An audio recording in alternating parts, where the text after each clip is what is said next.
let's talk about buying property. It's a huge deal, right? Probably one of the biggest moves you'll ever make. And yeah, it's exciting, but it's also packed with risk. So in this explainer, we're going to give you the map and compass you need to get through it, not just safely, but to actually come out on top. And that really gets to the heart of it, doesn't it? I mean, for most of us, this isn't just some casual purchase. We're talking about years of saving up, of dreaming and planning. The scale of this decision is it's massive. It's going to shape your finances and your life for literally decades. But, and this is a big but, here's the other side of that coin. Where there's a big reward, there's always a big risk. And jumping in without knowing what you're doing, well, it's kind of like trying to sail through a hurricane without a map. That's how dreams crash into some really, really expensive roadblocks. Okay, so let's try looking at this a different way. Forget stressful transaction. Let's call it what it is, a quest. Your biggest financial quest. It's got a beginning, it's got challenges, and there's a huge prize at the end. And here's the thing. Whether you succeed or not, that comes down to one thing: how well you prepare for the journey. And you know what? This quest is for everyone. It doesn't matter if you're a first-time buyer, just nervously trying to get on that property ladder, or if you're a seasoned pro looking to add your portfolio. The core challenges and the absolute need for a good plan, they're exactly the same for everybody. Okay, so every good quest has its dragons, right? It's dangerous. And buying property is no different. The trick isn't to be scared of what you don't know, but to get ready for it. So, let's talk about the kind of perils you might find on this path and how to spot them before they spot you. So what are these perils, really? Well, we're not talking about mythical monsters. We're talking about real-world traps. Things like finding out the beautiful new deck was built without a permit after you've already bought the place, or getting stuck in a mortgage full of hidden fees you didn't see coming, or, getting swept up in a bidding war and just way overpaying.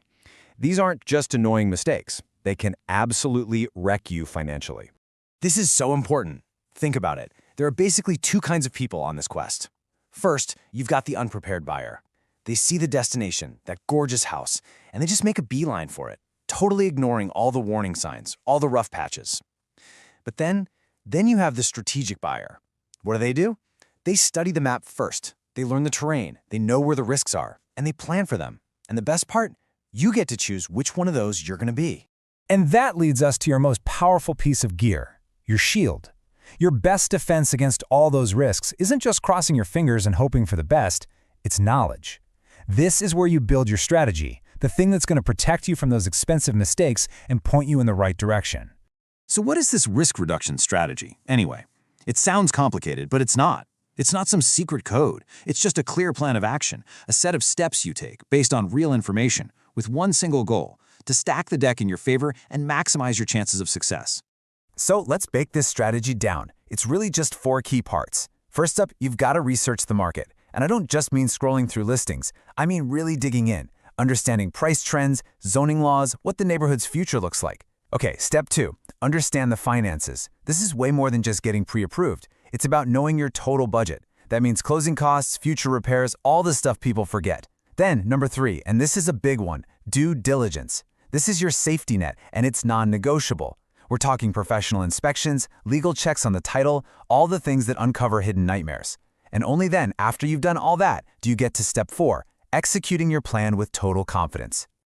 And when you follow this path, you're doing so much more than just dodging bullets. You are actively building a road to a much, much better outcome. This is how you go from being just a hopeful buyer to a smart, savvy investor. This is how you claim the reward you've been working so hard for. All right, let's wrap this up. Here are the key things to remember. First, think of this as your personal quest. That changes everything. It makes you an active strategist, not a passive buyer. Second, those risks, they aren't deal breakers. They're just challenges to prepare for. And that strategy we talked about, the one built on knowledge, that is, without a doubt, your most valuable tool. It's what turns one of the biggest decisions of your life into one of the smartest. So, here we are. It all comes down to this. You're standing at the trailhead of a massive adventure. The path is right there in front of you. And there's really only one question left to ask yourself. Are you going to wander in blind? Or are you going to be the one who draws their own map to success?